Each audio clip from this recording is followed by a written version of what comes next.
10 जून को इंतहाई इंपॉर्टेंट चीज़ होने वाली है, हमारा बजट आने वाला है और हमारी कोशिश होगी कि तब तक इस सिलसिले को बरकरार रखें। जैसे जैसे बजट के करीब पहुंचते जाएंगे कोशिश करेंगे कि हर एक चीज़ को बजट की ज़रा सिंप्लीफाई करके आपके सामने रखा जाए कि क्या हो रहा है, कैसे हो रहा है, कुछ हो भी रहा है या नहीं। इस दौरान हमारी इस लाइव ट्रांसमिशन में हमारे साथ जुड़े होंगे हमारे स्पेशल कॉरेस्पॉन्डेंट्स, हमारे सीनियर एनालिस्ट। अभी भी मेरे साथ मौजूद हैं जुल्फ़िकार अली महतू साहब, हमारे अपने समाज टीवी के सीनियर एनालिस्ट हैं, स्पेशल कॉरेस्पॉन्डेंट हैं। महतू साहब बहुत शुक्रिया। वेलकम। महतू साहब, before we even get to the upcoming budget, उससे पहले मैं चाहूँगा कि थोड़ा सा हम डिस्कस करें जो पिछले साल की, इस फिस्कल ईयर की हमारी जो परफॉर्मेंस रही है, उसको हमारी इकॉनमी कहाँ खड़ी है, क्या स्टेप्स लिए हैं, कहाँ जा रहे हैं हम। देखिए गजाल, जो चीज़ें बेहतर हुई हैं वो आपको सामने ही नज़र आ रहा है कि उसमें सबसे बड़ी चीज़ जो होती है जिसका हमें हमेशा से फिक्र रहती है वो होता है करंट अकाउंट बिल्कुल बैलेंस। तो करंट अकाउंट बैलेंस जो है वो हमारा बहुत बेहतर हुआ है। जो अभी फिगर जो है वो पिछले साल अगर आप अप्रैल तक की, जुलाई अप्रैल का देखें तो पिछले साल हमें 1.3 अरब डॉलर का खसारा था, लेकिन इस साल हम 1.9 बिलियन डॉलर के प्रॉफिट में यानी प्लस में आ गए हैं। ठीक है, तो ये एक बड़ी डेवलपमेंट है जिसको हम कहेंगे। इसके अंदर जो सबसे बड़ी कंट्रीब्यूशन है वो जो पाकिस्तान के जो पाकिस्तानी बैरून मुल्क मुकीम है जिसको एक्सपैट्रिएट्स कहते हैं, तो उनकी बहुत बड़ी कंट्रीब्यूशन है। पिछले साल उन्होंने अप्रैल तक 23.9 अरब डॉलर भेजे थे और इस साल उन्होंने इसको बढ़ा के जो है वो 31.2 अरब डॉलर भेजे। रेमिटेंसेस हमारा बहुत अच्छा हो गया। अच्छा, लेकिन साथ में जो दूसरी चीज़ इसमें होती है वो होती है एक्सपोर्ट्स। पिछले साल एक्सपोर्ट्स इस अरसे में थी 25.53 अरब डॉलर की, इस साल है 27.28 अरब डॉलर की, 6.8% इसमें भी ग्रोथ है। तो यानी एक्सटर्नल सेक्टर में हमें दोनों तरफ से ही एक प्लस पॉइंट मिला, इसके बावजूद कि पाकिस्तान के मुल्की हालात, पॉलिटिकल जो इस्तेहकाम था वो नहीं था, दहशतगर्दी का बहुत बड़ा सामना था, तो ये सारी सूरत हाल उसके बावजूद है।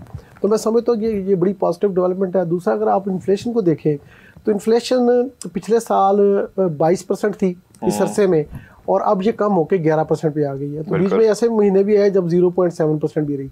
तो लेकिन ये 11% का मतलब ये कि 50% हम इसमें हम कमी में सॉरी इन्फ्लेशन थी 17.3% और ये 0.3% अभी जो चल रही है जी। तो ये एक बहुत बड़ी एक डेवलपमेंट है। जो मैं आपको पहले रेट बता रहा था वो 22% पॉलिसी रेट थे, तो पॉलिसी रेट 22% से 11% पे आ गए।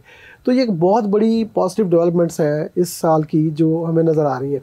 लेकिन जो चैलेंजेस है अगले साल जी, वो सबसे बड़ा चैलेंज तो ये है कि जिस तरह से आपने देखा कि मई के महीने में और अप्रैल 22 के बाद की जो सूरत हाल पाकिस्तान की डिफेंस के हवाले से रही, जो इंडिया ने एक एग्रेशन किया, पाकिस्तान ने उसका जवाब दिया, तो यकीनन इंडिया जो है वो अब उस जिस एक ज़हनी मर्ज़ में मुब्तला है कि उसने पाकिस्तान को फतह करना है और पाकिस्तान को मिटा देना खुदा न खास्ता, तो उसके लिए हमें तैयारी भी करनी है। बिल्कुल। तो इसके लिए तैयारी का मतलब ये है कि हमें अब अपग्रेड करना पड़ेगा अपने कन्वेंशनल इक्विपमेंट को, यानी हमें J-35 भी लेने पड़ेंगे, PL-17 भी लेना पड़ेगा, चाइना से हमारे दोस्त हैं।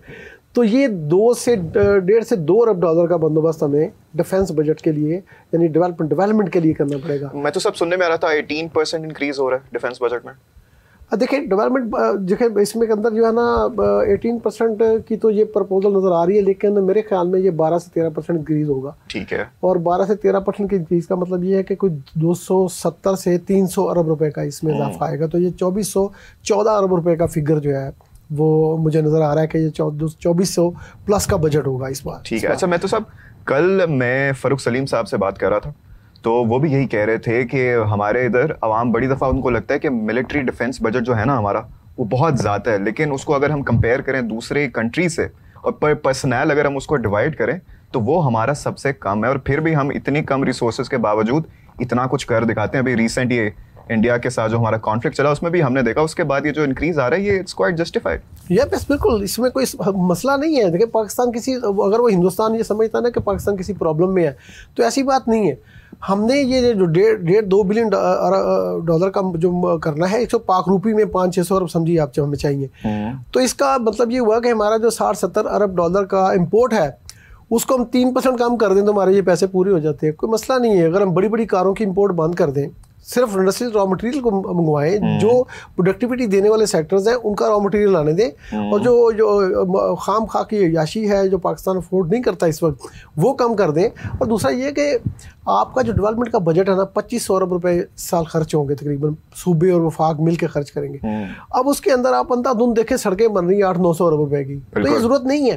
तो अगर हम इसको स्क्वीज़ करके 1500 अरब रुपए तक ले आए तो 1000 अरब रुपए तो हमें उधर से मिल जाता है। तो मसला हमारे लिए डिफेंस को स्पेंडिंग के लिए जो पैसे देने वो दे सकते हैं, हमको इतना बड़ा मसला नहीं होगा। और इन्फ्लेशन रेट हमारा जो कम है, अगर आप इंटरेस्ट रेट एक और मजीद कम कर दें तो 500-600 अरब से मिल जाता है। यानी आपने जो debt servicing government of Pakistan ने करनी है उसके अंदर भी एक बचत आ जाएगी, तो ये पैसे कोई मुश्किल नहीं होगा मेरे ख्याल में। और एक और बार ये देखिए, फारूक सलीम साहब के बार बार रेफरेंसेस आई जा रहे हैं, क्योंकि अभी रिसेंटली मैंने उनसे बात हुई, उन्होंने एक और चीज़ कही थी जिसका आपने भी अभी जिक्र किया कि बड़े लोगों को लगता है, उनका ये कहना था, मैं उनको कोट कर रहा हूँ, कि बड़े लोगों को लगता है कि टैक्स नेट को एक्सपैंड करने पे ज़्यादा फोकस होना चाहिए। उनका कहना था ज़्यादा फोकस, आपका जो असल प्रॉब्लम है वो है गवर्नमेंट के एक्सपेंसेस, उनके जो अखराजात हैं उन पे वो फोकस लगा रहे हैं। उनके अखराजात वो पहले रखते हैं, फिर उसके बाद में बजट बनाते हैं, भाई हमारी कमाई इतनी है, लेकिन सबसे पहले उनके अखराजात आ जाते हैं। ये बात सही है। देखिए, लेकिन आपको एक IMF की मैं आपको फिगर कोट करने लगा हूँ। IMF ये कहता है कि पाकिस्तान के अंदर इस साल जो बजट खसारा है वो उन्होंने जो टारगेट किया हुआ था वो 7344 अरब था जी, लेकिन वो होगा 6486 अरब। तो यानी इसका आप देखिए कि जो 6% ऑफ द GDP रखा था वो 5.6% ऑफ द GDP पे आ जाएगा। अब ये हुआ कैसे है? इसमें हुआ ये कि जो गवर्नमेंट के अखराजात थे, खासतौर पे ये जो मैं आपको कह रहा हूँ डेट सर्विसिंग के अखराजात, जब ये शरह सूद कम हुई है ना, तो उसकी डेट सर्विसिंग भी कम हुई है, तो उसके लिए 1132 अरब रुपए का खर्चा कम हुआ है गवर्नमेंट पाकिस्तान का। ये मैं आपको ऑफिशियल फिगर बता रहा हूँ, IMF कह रहा है। और इसमें जो हमारा एक और एज आया वो नॉन टैक्स रेवेन्यू बढ़ा है 1614 अरब रुपए, जो बढ़ जाएगा ये 30 जून तक। और इंटरेस्ट रेट की कमी से जो बचत की मैं बात करूँ वो 914 अरब रुपए की में बचत होगी। ये जो इंटरेस्ट रेट 22% से 11% पे आए हैं, तो ये सारी चीज़ें मिला जुला के खर्चा तो उनका कम हो गया है। लेकिन हमें प्रॉब्लम यहाँ पे आती है कि हमने क्या, जो पहले से लोग हैं उन्हीं को पकड़ के हमने मजीद निचोड़ना है। यानी तखादार तबके के ऊपर जो आप इतने बड़े टैक्सेस हैं उनको आपने रिलीफ देना है। गवर्नमेंट कह रही है हम देंगे बिल्कुल देंगे, लेकिन आपके 2 सेक्टर ऐसे हैं गजाल कि जिनको हमने मुकद्दस गाय बना रखा है। बिल्कुल ठीक है, ये मुकद्दस गाय जो है ना, ये चलेगा नहीं काम। अब आप देखें कि ये जो हमारा एक फिगर मैं आपको देता हूँ, एग्रीकल्चर का जो हमारा सेक्टर है, इसका GDP में शेयर है 9602 अरब रुपए। और ये टैक्स कितना देता है? ये सारा जो 9000 अरब रुपए की GDP कंट्रीब्यूशन कर रहा है, कमाई कर रहा है ना, ये सारे, इसके अंदर सारा कुछ उसकी आउटपुट है। बिल्कुल है। अच्छा, अब अगर इसकी इनकम आप जो इनकम नेट इनकम जनरेट होती है उसके ऊपर टैक्स नहीं लगना, यानी मैं तनख्वाहदार हो गए, आप हो गए, बाकी तमाम लोग टैक्सेस दे रहे हैं, इंडस्ट्रियलिस्ट दे रहे हैं, तो सभी दे रहे हैं, मैन्युफैक्चरर्स दे रहे हैं।